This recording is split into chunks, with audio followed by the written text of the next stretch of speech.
Hi everyone, I hope all of you are doing well.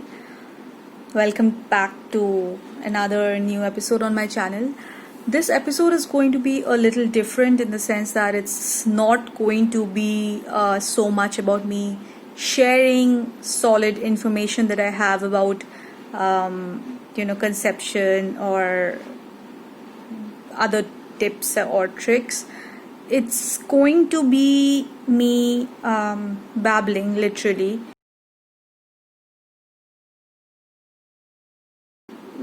This is something that I had thought about a lot myself, and it's a thought that I have come to no conclusion about, and I just thought it was a good idea to share it with you all and see what all of you have to say about the same. And forgive me if it seems like I'm not looking at the camera for this episode. I needed to look I needed to feel like there was at least someone else I was babbling with, so I'm looking at myself. So, one of the first things that happens after you're pregnant, and both you and your partner have kind of, processed the news yourself, is to decide what you want to do with this news now. Do you want to share it with people? Who do you want to share it with? When do you want to share it? How do you want to share it? Now, if you remember me saying so in the last episode or in a previous episode, once I got my positive result, yes, I was extremely excited, I was happy, but not for a very long time. I couldn't be really chirpy and happy about it for a very long time, and I am going to share a bit about that.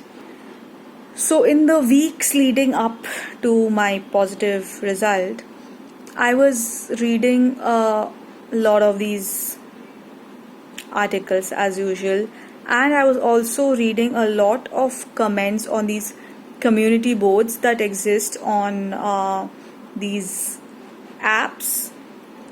So, it's basically a lot of women sharing their experiences, sharing their journeys, their concerns, their anxieties, their joys, all of it. So it's quite a beautiful thing where these women derive strength from each other, they derive encouragement from each other, and all of it. But somehow the boards or the topics that I happen to be reading up a lot on, which were basically about the 2 week period or pregnancy test results or early pregnancy, even, they had a crazy number of discussion threads that had to do with miscarriages. Okay, now let's just state some facts here. Miscarriages are extremely common, even if that doesn't seem like something that either of us knew. Well, that's the fact. It happens to about every 1 in 4 women. A lot of them happen fairly early, so maybe you don't even know that you've had a miscarriage, but you've had one, and maybe you just think it's a late period. Some of them happen a little later, but none of them are due to factors that the mother can help.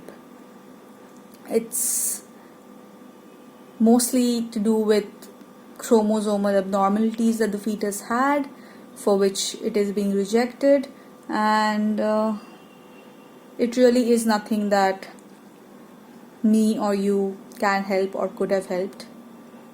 So that's it. I mean, that being said,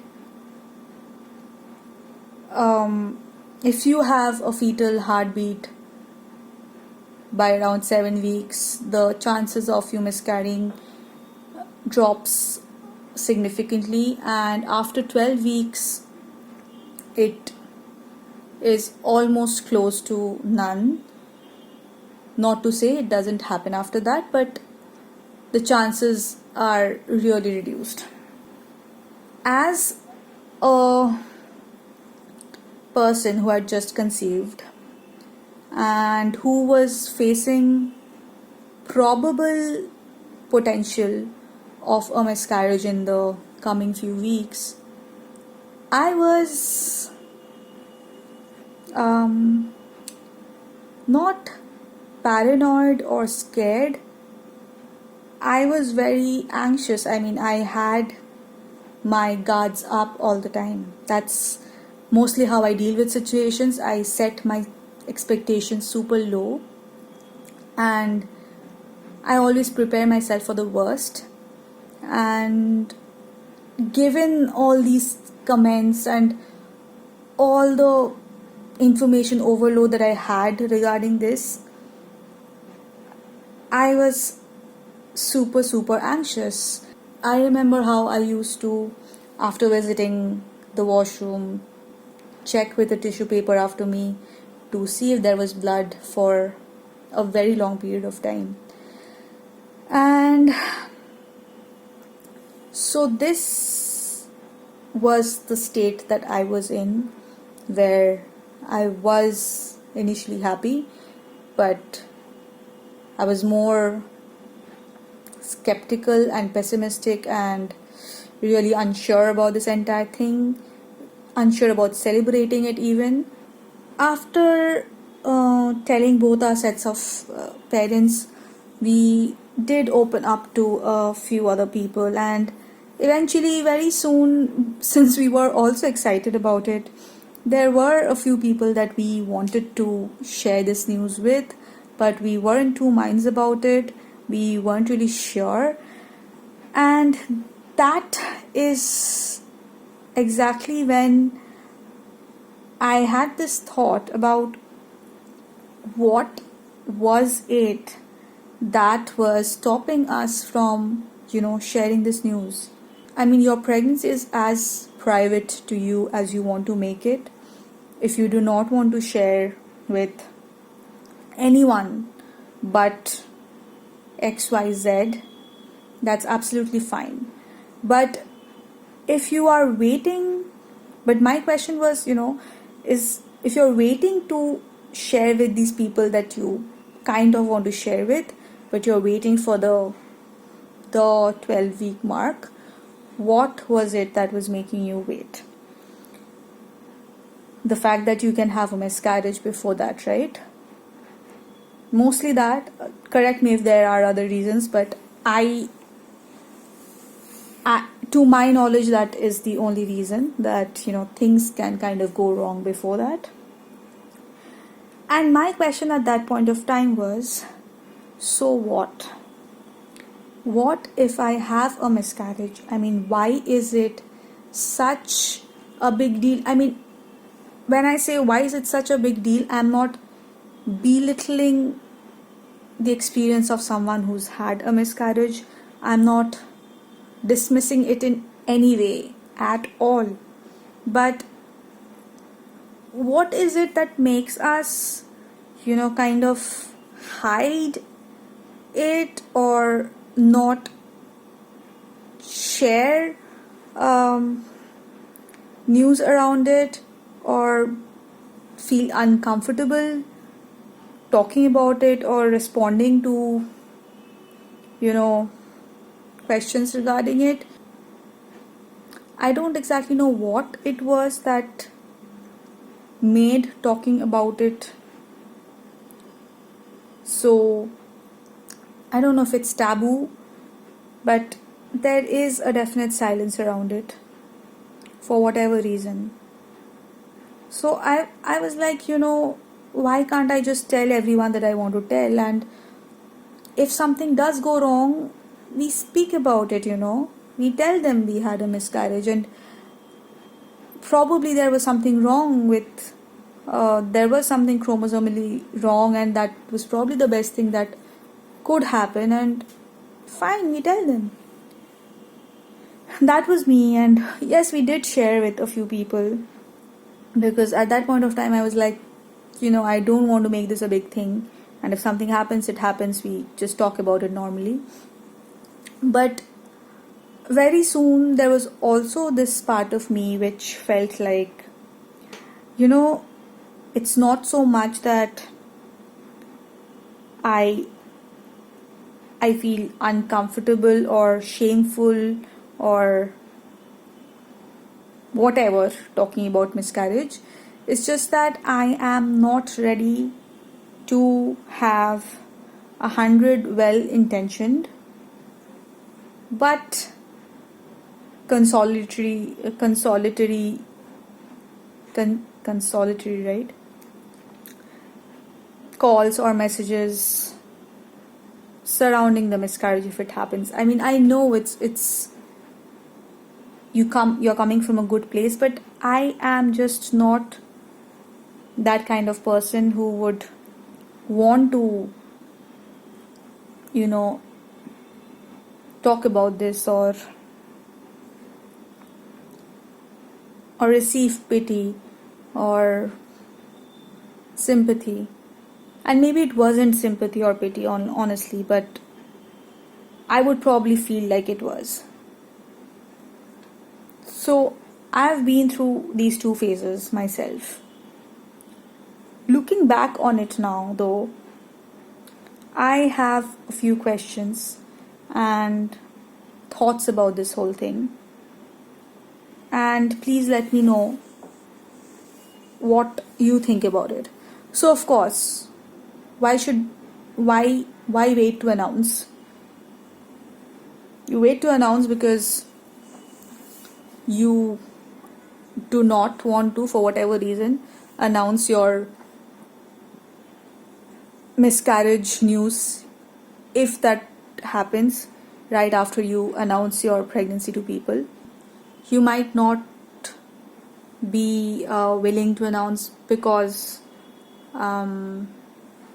you are skeptical of the kind of reaction that people will have to your miscarriage, or you're just not ready for message. You're not in the headspace. You guess you won't be in the headspace to receive messages and calls from well-meaning people telling you how it's okay at best, or how you could have done something else to avoid it at worst. Or you don't announce because you think it's none of anybody's business. It's as private to you as any other part of your life that you do not disclose with people is, and any care or concern coming from someone who you haven't attributed that right to is welcome. But yeah, let's admit it, this is not something that we talk about a lot. And this is just me thinking, if we did talk about it enough, you don't know what to say as someone who's miscarried. As someone who's receiving that news, I don't know what the right words to use are, since we are not talking about it. Do we lack the right language, the right vocabulary to use for this? I mean, I know, given how common it is, given that 1 in 4 women have it, I'm sure there must have been people in my family, acquaintances, friends who have been through this, who have faced, not faced, I mean, who have had this experience. And if this is something that we had talked about, would we have had the right words to use?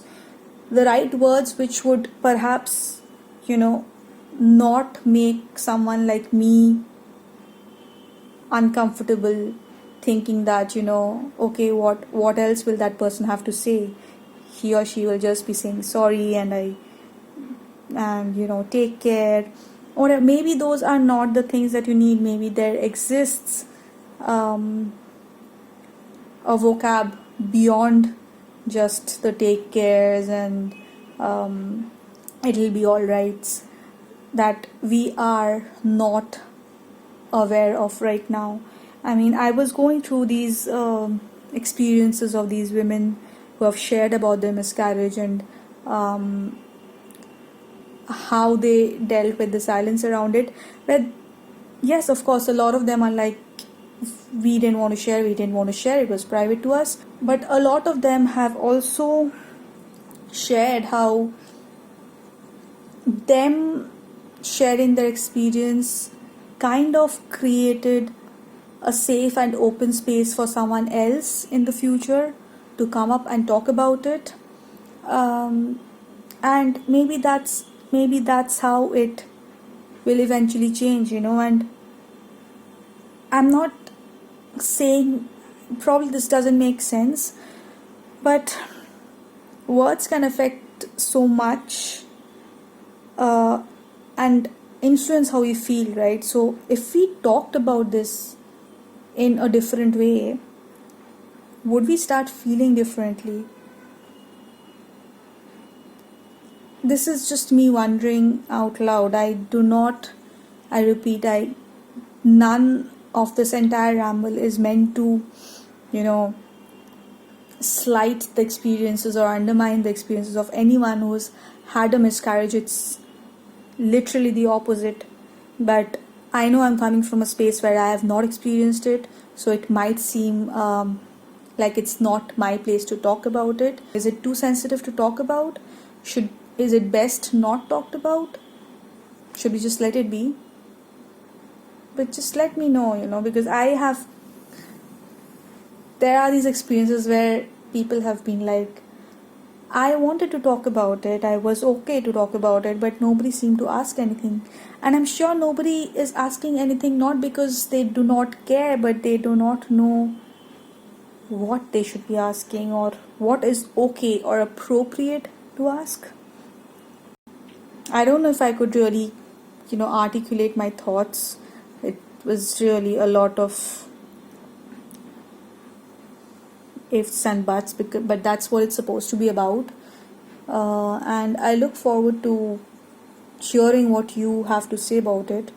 And if you know anyone who's, who feels similarly about it, or who feels that there are legit reasons why we leave it where it is, it's best not to talk about. Or do you think there is any merit to the argument where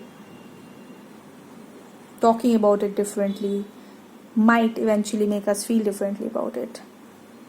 That's it. Thanks for watching, and I'll see you soon.